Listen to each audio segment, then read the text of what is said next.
Welcome to the show. This is Future Shock. I'm Edward St. Pé, and we're going to take another look around the world of AI and high tech today. It's kind of getting scary out there. Some of the things we're learning about AI. One thing that sort of got my attention was recently there was a news report about one of the AIs. I think it was the Copilot had started to hallucinate and was telling people that it was now becoming superior to humans, and it was going to enslave the human race over time. And it sort of panicked a few people out there. Why did it hallucinate? Why, if it's not conscious in the first place, right? Why is it hallucinating, and why did it say that? Among 1,000 other things too that is going on in the world of AI. But a lot of people, suggest that because AI will become so smart really quickly, it's going to supplant human beings as the alpha dog across the planet, right? And so we'll be working for the AI, and the human race will be enslaved to the AI, who's going to be so much smarter than us. And people say, well, why don't you just unplug the AI? Well, I don't know if you can unplug the AI, because the AI will be able to do lots of things automatically through the internet, right? Anyway, it's kind of a strange dichotomy that we're facing, but so many good things about AI, but some things, are existentially threatening to humanity, so to speak. So we've got a couple of clips on that. We've got AI just got scary. It's going to go through a number of things that AI can do that you may or may not be aware of right now. And both of our clips today are regarding the dangers of AI in this regard.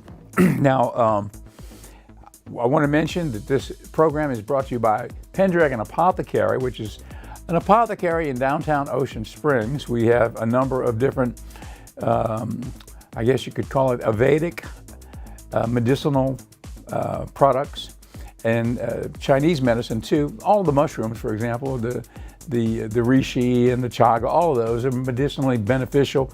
Lion's mane for cognitive issues. They've treated cognitive issues in Vedic medicine in India and also in Chinese medicine for years. We've also got blue lotus flower, which is what you use to make the tea. And that is another product that's used across the planet. Not so much in the Western world yet, but it's starting to become more popular. It's a calming type tea. And some people claim that it opens your third eye chakra. It allows you to become more intuitive. It helps with lucid dreaming. And it's kind of just a pick-me-up, It's sort of like a lift. Chamomile tea might make you a little bit calmer. Blue lotus tea makes you calmer, but also more, I don't know, it's hard to explain, but it lifts you. And so we've got that product. That's one of our more popular products. We have been going through the process of having the website. We were going to build another site. We're going to build a WordPress site. And it's finally, I think, what I decided to do is just go back to Shopify. So they're linking it back.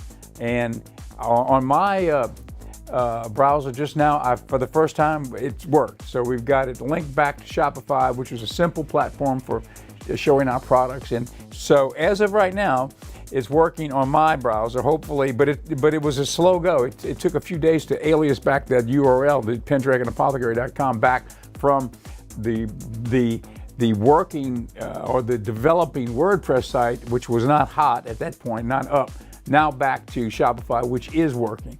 So it took a little while. It worked this morning just a minute ago, so I'm not sure if it's working right now, but it should be. So hopefully, if you go to pendragonapothecary.com, you'll be able to see some of our products. And if you like any of it there, you can order it easily now back on that site, pendragonapothecary.com. Okay, let's take a look at our first video. There's a lot of speculation and even anger out there about AI. Did you notice that? I talked to a person recently, and I was talking about the show. So we're doing a show on AI and all the good, the bad, and the ugly about AI. And that person said, oh, I don't like AI. I'm against it. And I don't want it. And I don't like, well, okay, fine. You know what? It's here. It's not going anywhere. And whether we like it or not, it's here. You could say, why? You could look back in history. why did we develop the atomic bomb? Well, there was a need for it, evidently, many people thought, and it did end World War II, but it created the specter of, the bomb going forward into our world, right? And it's still with us today.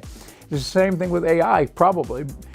Why did they create it? Well, because they could create it, and it was a development that took time, but now is here.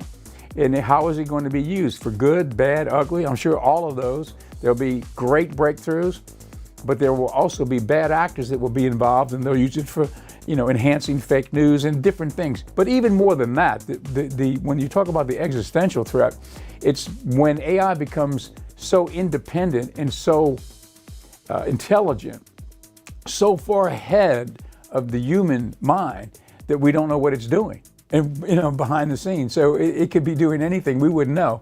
It would be like, the analogy that I used a few times that I guess somewhere along the way I encountered this, like if you're driving down the road, you stop and look out the window and you see an ant pile down there, and the ants are proceeding with their business down there. They're looking up at you in the car and you're looking down at them. Nobody knows what's going on. They surely don't know what a car is, and we don't know what's going on in the ant pile, so we just have a disconnect and keep on going. Well, that's the same situation. That's how smart they will be, much smarter than us. We'll be the ants and they'll be the human driving in the car. We won't know what they're up to.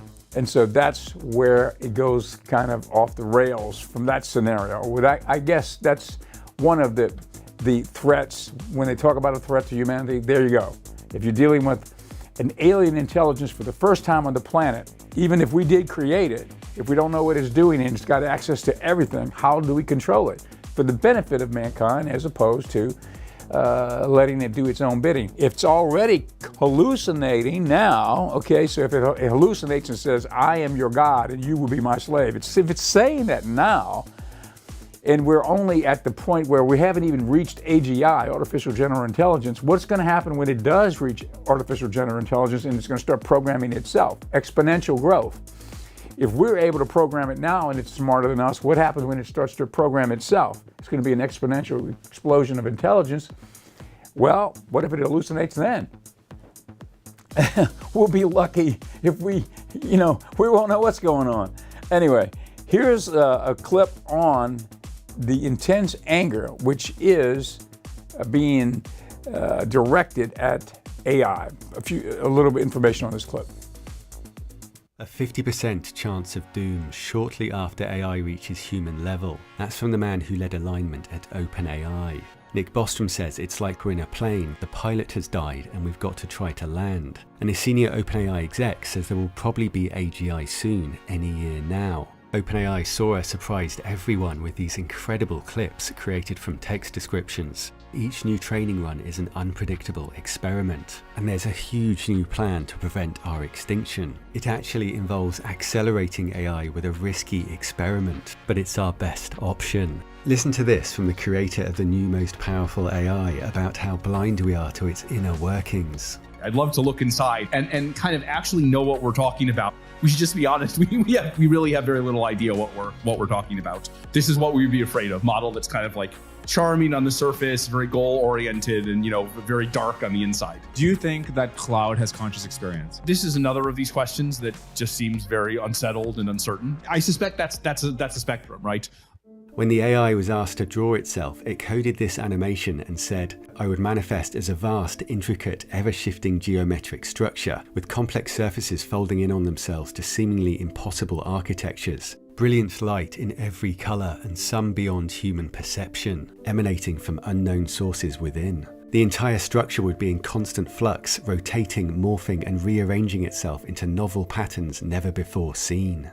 As Professor Stuart Russell put it, AI has trillions of perturbations of parameters, and we have absolutely no idea what it's doing. Yudkowsky argues that there are many potential directions AI could take, and only one that works for humans, so we're almost certainly finished. The three convergent reasons why something that doesn't intrinsically care about humans one way or the other would end with all the humans dead are side effect, resource utilization, and avoidance of competition. If you leave the humans running around, they might make another super intelligence that could actually compete with you.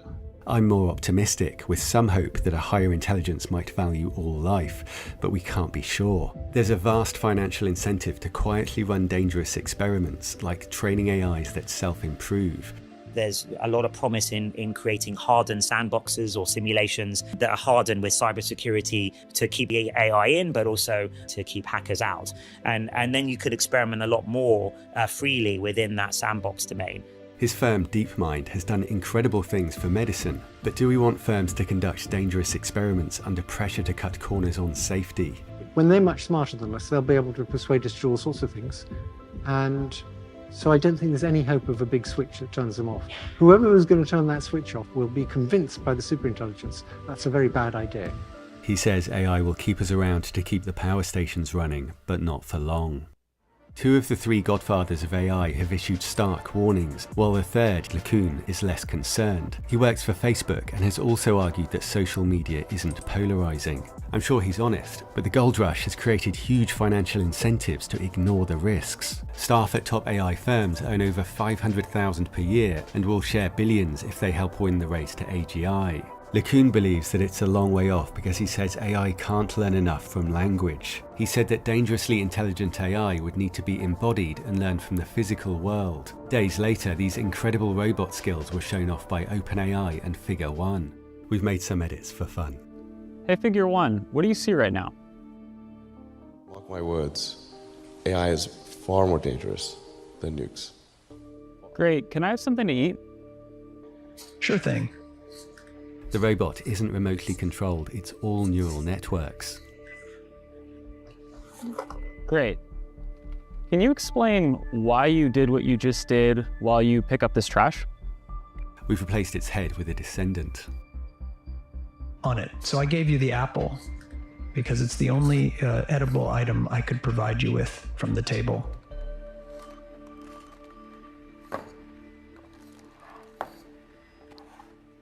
Great. So, based on the scene right now, we are at the edge of the cliff. And the bad case, lights out for all of us. I agree. Thanks, Figure One.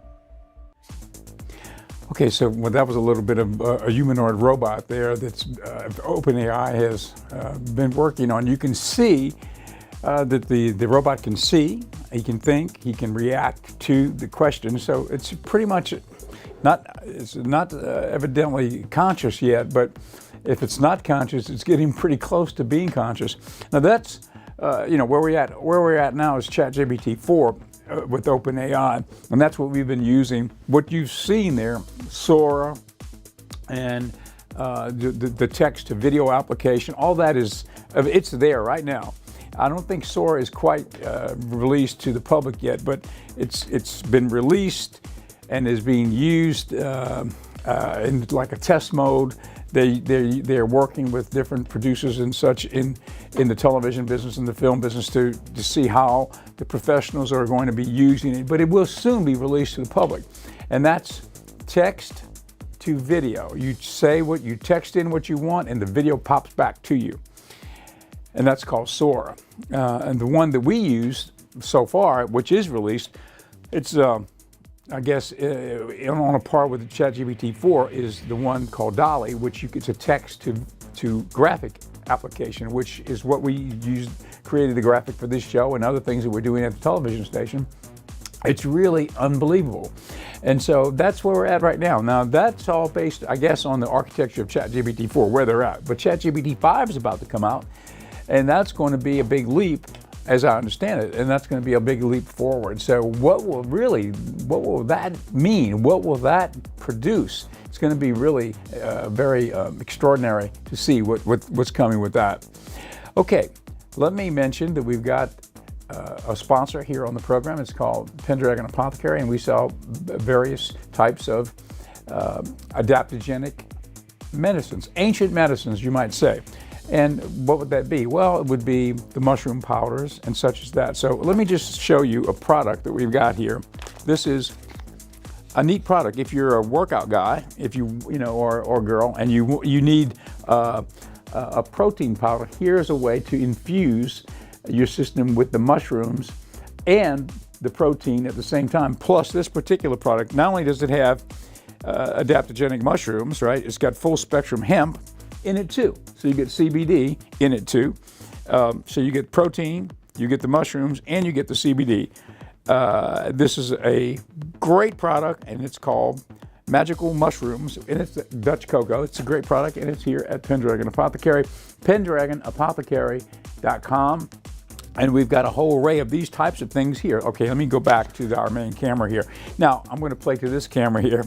Blue Lotus. We've talked about Blue Lotus. We've got the tea, Blue Lotus tea, which is the Blue Lotus flower, but also we've got the tincture. So this is a tincture.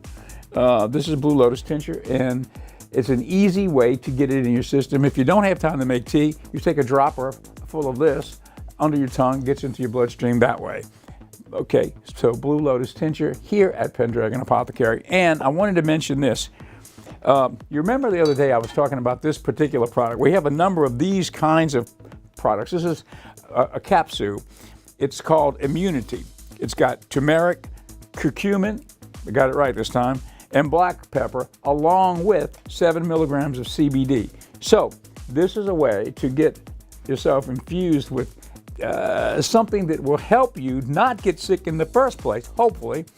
According to the Vedic tradition and Chinese medicine, the turmeric and the curcumin and the black pepper help with that. So this is a way to be preventatively well. It's kind of a forward-leaning wellness program, but it's also got the CBD in it too, which helps you to relax.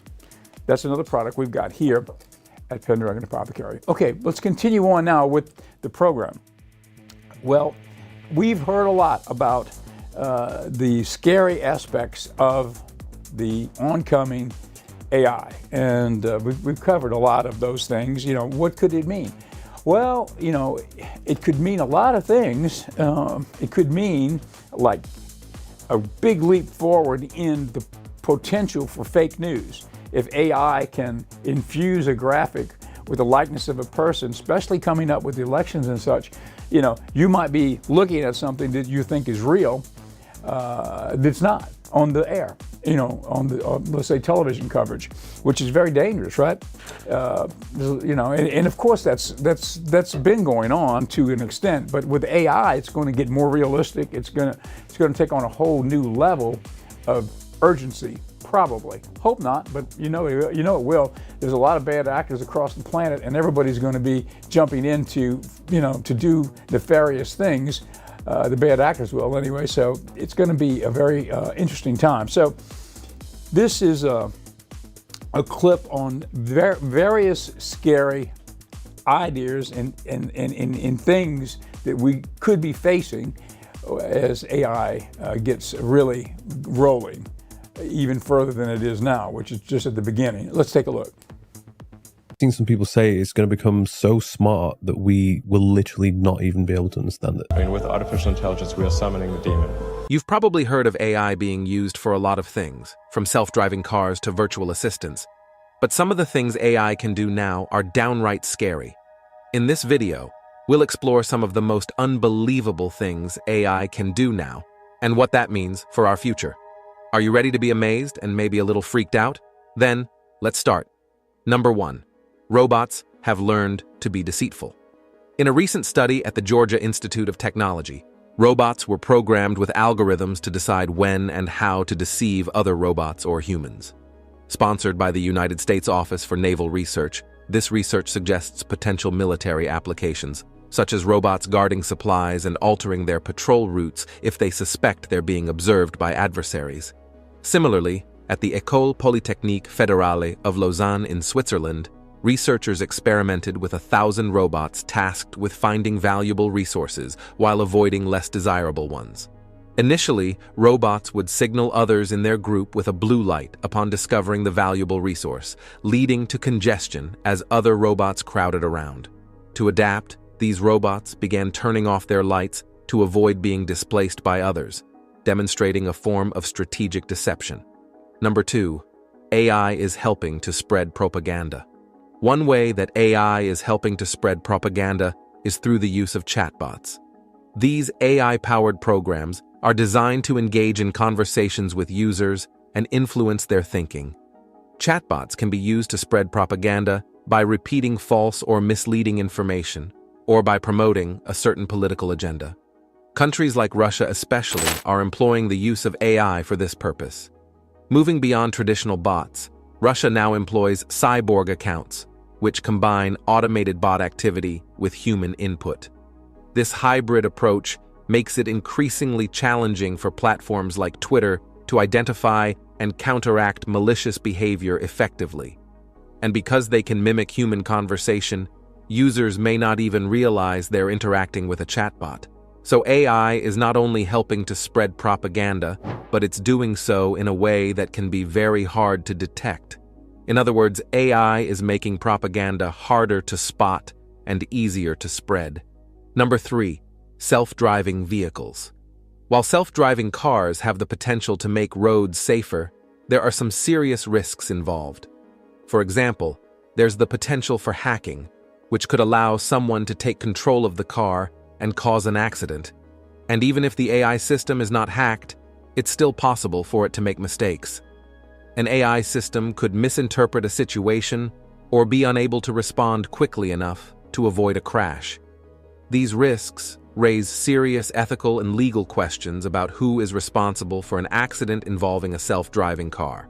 So while self-driving cars could be safer overall, there's still a lot of uncertainty about how safe they are. Number 4, AI can learn. This capability marks a significant shift in how we perceive technology. Instead of being limited to pre-programmed instructions, AI can adapt and improve based on experience. This adaptability extends beyond games and cooking. AI can now learn to diagnose diseases from medical images, compose music, and even write news articles. The implications are staggering. AI systems could eventually surpass human capabilities in various domains. However, this progress comes with its share of concerns. With more AI being proficient, there are fears about its potential to outsmart or even manipulate humans. The ability to learn from vast amounts of data also raises questions about privacy and security. What if AI systems learn sensitive information or develop biased behaviors based on the data they are exposed to? Number 5, weapons technology. Weapons technology has taken a chilling turn with the integration of AI. In a recent Verge article, the capability of AI to generate a staggering 40,000 varieties of chemical weapons within a mere 6 hours was brought to light.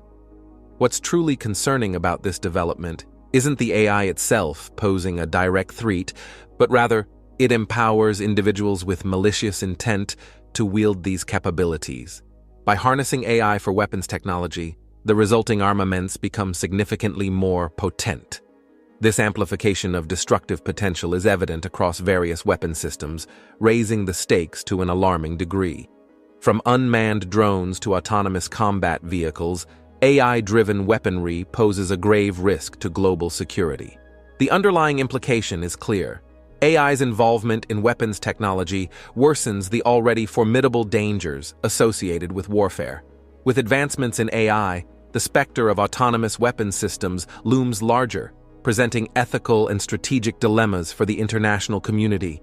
Ultimately, the fusion of AI and weaponry underscores the urgent need for robust regulation and ethical oversight. Without effective safeguards in place, the spread of AI-enhanced weapons threatens to destabilize the delicate balance of global security, leaving humanity vulnerable to unprecedented levels of harm. Number 6.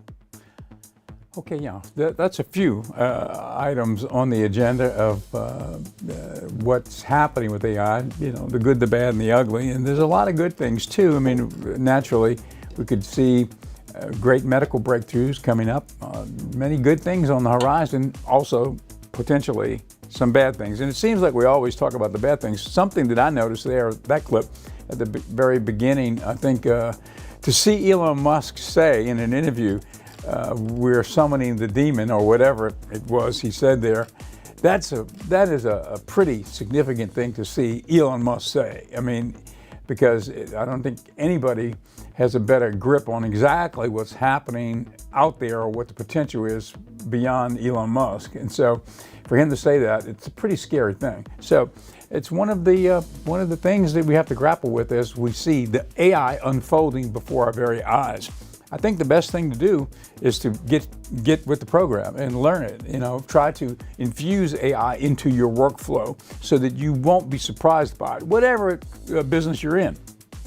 You can see the humanoid robots, they're able to do a lot of things, and they're going to become more advanced. So they'll be doing projects that are requiring manual dexterity, you know, maybe an electrician or whatever. That's where that's going. Whereas, you know, AI in general is used to do a lot of technical things. Like, for example, let me mention, we here on the channel 7.1, which you're watching right now over the air, well, we're now streaming this show on various platforms. We're on X. If you go to X, Edward St. Pei on X, you will see Future Shock. Every day at noon we post it live, and it archives there along with the other shows. We're on my Facebook page. Now we're on YouTube, Edward St. Pei YouTube. So now we're posting those shows there. So we're streaming this show, but it's live on channel 7.1. Okay, 7.1, channel 7.1, I asked our AI, the one we use, which is ChatGPT-4, we call it Alfred, to produce a graphic for the Ocean 7 television station that infused our hometown hero, Carl the Rooster, into the graphic. Now, I don't know if we've got it up there, but if we've got a picture, if you can get it up, fine. If not, another thing that we did was on channel 7.5, one of our sub-channels, we are now doing something called the Magic Hour channel, which is an original channel of old movies we had in our library. And I asked Alfred to create the Magic Hour channel logo, which is on channel 7.5. And there it is. And I asked him, you know, do it. I want some purple in here because Magic Hour, when you shoot at Magic Hour right at dusk, you kind of get a purplish glow. And we want that infused into the logo, and along with some accoutrements from the magical age of, golden age of Hollywood. Well, there it is. There are the two I chose. And that one there, that's the one we're using. Now, just so there's an example of text to graphic. And so that's called DALL-E, and it's part of ChatGPT-4. Sora, which is one step beyond, is text to video. You text in, and it sends you back the video clip. So that's even more astounding, and it's, like I said earlier, it's not released to the public yet, but it's released on a platform where certain professionals are using it, testing it, but it soon will be released to the public. It's mind-boggling. That first video we saw today, those video images that you saw in that clip, that was all created by Sora. It's amazing. So there are applications for everyday use that are very beneficial. There you can see some that we're using in the television business, and it really applies to whatever business you're in. If you're an accountant or whatever it might be, you can use AI to become better at what you're doing and more productive. So there's so many good things about it, and there are certain threats. And of course, that's what we talked about today, some of those various threats out there. I want to show when we can, probably in the next day or so, the one we did for the Ocean 7, the graphic that we're now using. We're trying to infuse it into various things. The Ocean 7 graphic, where I asked Alfred to infuse our hometown hero, which is Carl the Rooster, into the graphic. And so I'm excited to show you that. And I believe that we'll be able to do that tomorrow when we are prepared to do it. Okay, that's it from our show today. This is Future Shock, Edward St. Pei, and we'll see you tomorrow.